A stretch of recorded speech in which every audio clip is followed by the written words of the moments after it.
folks, it's Ryan Mills from Urban Harvest Microgreens. I wanted to make a short video to show you kind of the process of how to grow microgreens in your home or indoor. The benefit from growing microgreens indoor is, well, there's several benefits. Number one, you're out of the elements. So bad weather, cold weather, ice, frost, you're not affected by those things. Also insects cannot get to your plants. So this is a huge benefit of growing indoors. And that goes for anything that you grow indoors. So, but the efficiency of growing microgreens in a system that we have developed or they have developed is highly efficient. What I mean by that is most of these microgreens can be harvested within 7 to 10 days. Some may take a few more days than that. Some may take a day or so less than that, but it's all basically the same. It depends on the variety of microgreens that you grow. So basically what we have to start off with are growing trays, and these growing trays can be bought anywhere from a big box store such as Lowe's or Ace Hardware to online. Now these trays here were purchased online, and I have some more trays that I'll be switching to, but for now these are efficient enough and they work just fine. So the important thing about the trays is two things. Number one, we have two different, you notice we have two different trays here, one with hose and one without hose. So the soil, the topsoil or the substrate that you use, which I'm using Miracle-Gro organic soil with no fertilizers, and you can use a variety of soils. So some people use Coco Coir, which is an organic substrate made by crushed coconut. It's really good to use. It absorbs water really well, and it lasts really long. It does good with microgreens. Microgreens only need something for the roots to grab a hold of, so you can actually grow them without soil. So some people do that. You can grow microgreens in a wet paper towel, believe it or not. So the trays that you get, the ones I'm switching to are 10 inches by 20 inches. I think these are 8 by 14, I'm pretty sure. But two trays, and you'll put the one without the holes on the bottom, and I'll explain that here in a minute. So once you line them out, you'll put your soil in each tray. Now this can vary from tray to tray, and it can also be to your liking. So some people want to use a ½ inch or an inch of soil. Some people will use a little more. It just depends. But you want enough for the roots to grow through and find the holes in the bottom of the first top tray and get to the water on the bottom tray. So you can see I've started to put soil in the trays. This is my son Kaya in the background. I put a cup or so far, but I've noticed we're gonna need more. So you just add it to where it fills out evenly, and it's the same depth throughout the tray. So that one looks good there. We're gonna have to add some more to the others. Now when you add your soil, coverage is really the most important thing. It's not the depth so much as coverage. So you want a good coverage. Now if you use Coco Coir, you'll notice that it compacts really well, and we'll show that here in a minute. And other soils, once they're wettened, compact pretty good too. So, and when it comes to soil, there's really, I mean, you don't want a lot of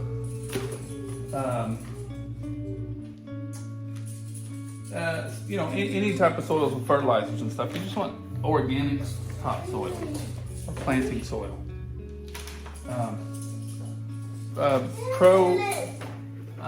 Pro Mix, I think, is the company I'm going to be switching to. And but for now, I've grown several trays of microgreens with this setup that you're seeing right here, and it's worked really well. So So far, so good.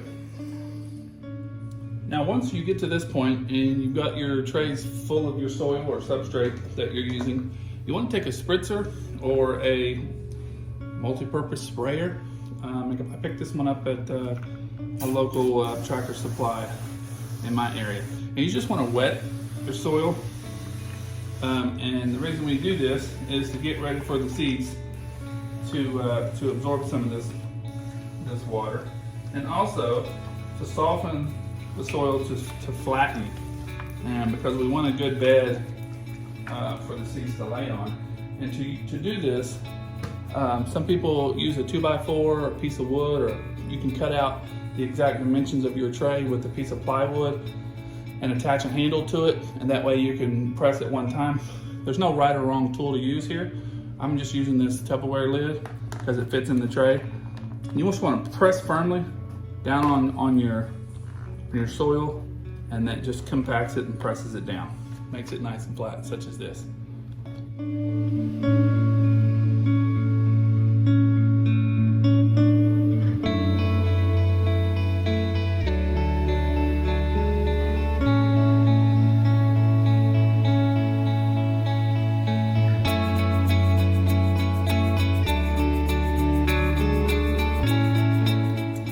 Now we're ready to put our seeds in our trays.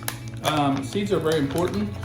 I get my seeds from the Mountain Valley Seed Company, which you can purchase from trueleaf.com. TrueLeaf is a website for all your microgreen needs, from seeds, trays, and everything you would need in order to start your own microgreen farm.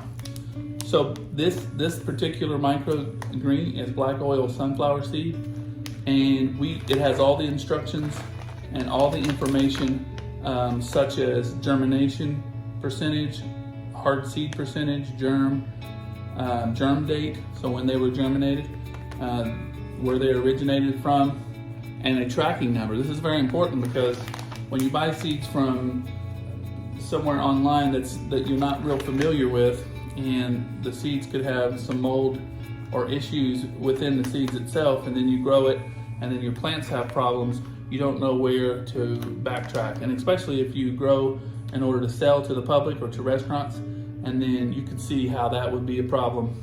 But with these seeds, you can, when it comes and it backtracks to you, you can give them this information right here, and then it falls on this company, which I've never had a problem, and I've researched this company very well. But they sell flowers and vegetables and herb and organic, non-GMO seeds. These are a very reputable company. TrueLeafMarket.com. Go check them out. So with these seeds, a lot of times you want to soak your seeds for 24 hours. Some seeds don't require soaking at all, but these black oil sunflower seeds have been soaking in this cup for 24 hours. Any container will work. There's no right or wrong container. As long as they're soaking in water. You can see them down here. And what this does is it speeds up the germination process. So when the seeds are moistened, some seeds will actually expand and get bigger. With these sunflower seeds, the shell, I think, will soften and loosen and get ready for a germination. Now some microgreens will require only a 12-hour soak. But these have been in here for 24 hours. So, and when you get on the TrueLeaf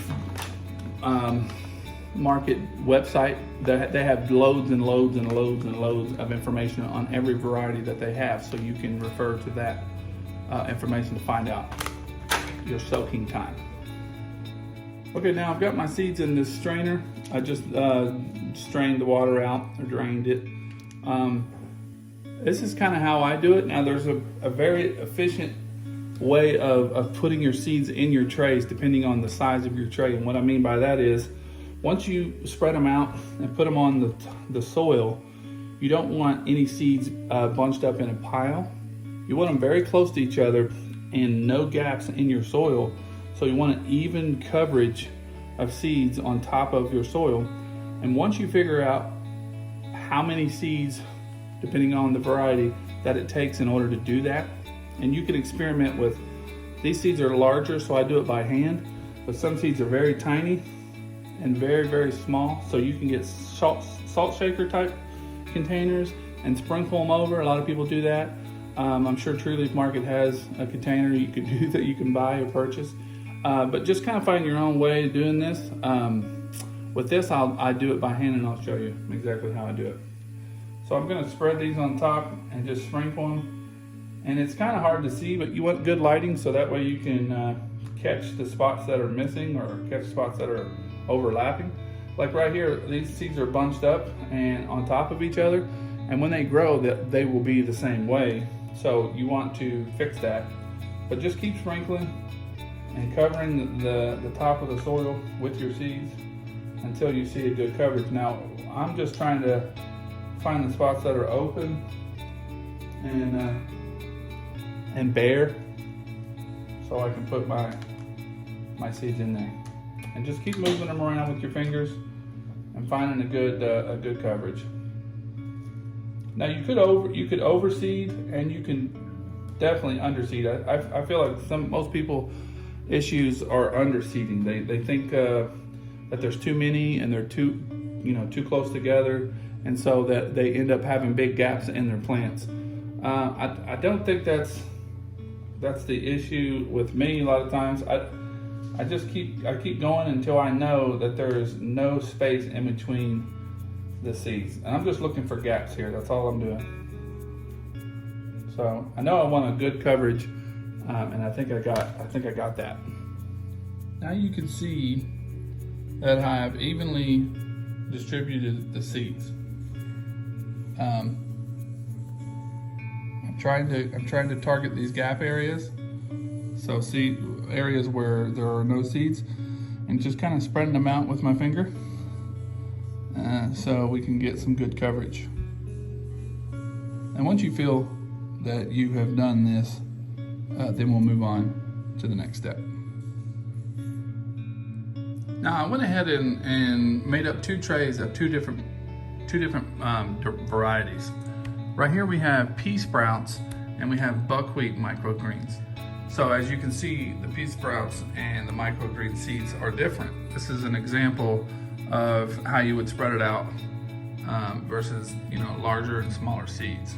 So if you had a container with smaller holes, you could use to spread these evenly, and with these you can maybe do with your hand. So now, spreading seeds out and knowing how much seeds to use is a trial and error type thing, but you can get it down to where, say, this is pretty efficient. I mean, this is kind of what you want right here, and you can measure out with a digital scale this many seeds, and repeat that process every time.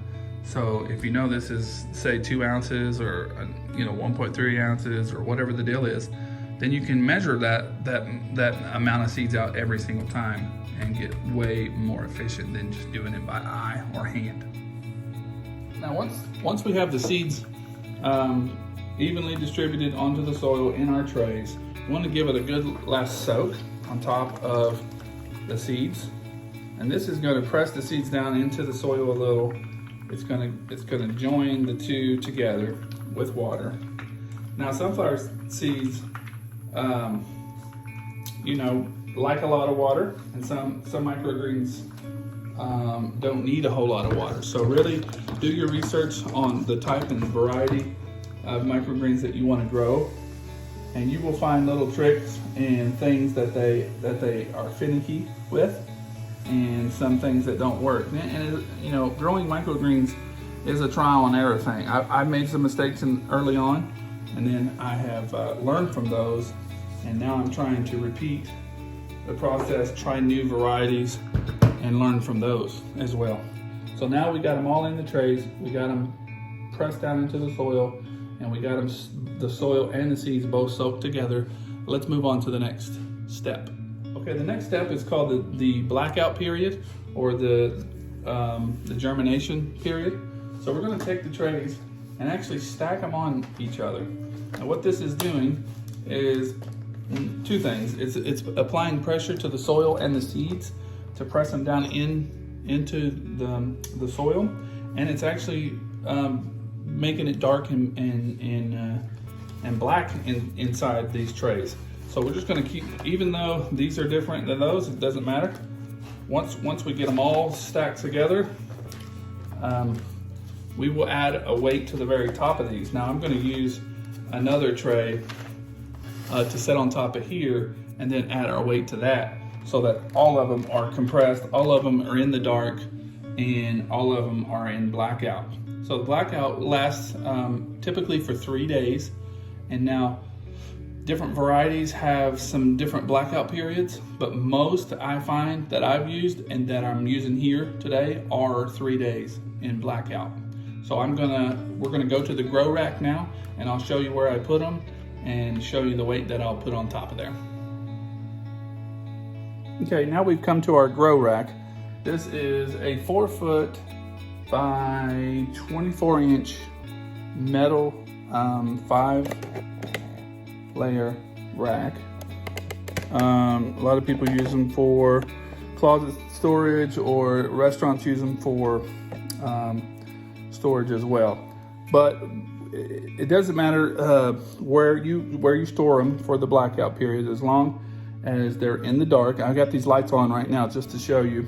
This is where once they come out, after 3 days, once they come out of blackout or germination stage, they will go directly under these lights. Now these lights are 4 foot LED shop lights. You can get grow lights and you spend a lot of money on your setup, but I have found results with this setup that I have now. And so it's really up to you to kind of experiment with what works for you. So now we got all the trays together on top of each other, and I'm just using this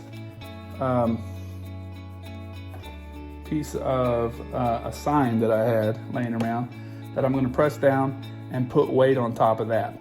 And then I will turn these lights off, set them in a nice cool area on the rack, and they will set for 3 days. Now after the 3 days, I will bring them out and put them under the light for the remaining of their grow cycle, which will be 6-7 days. So maybe 5.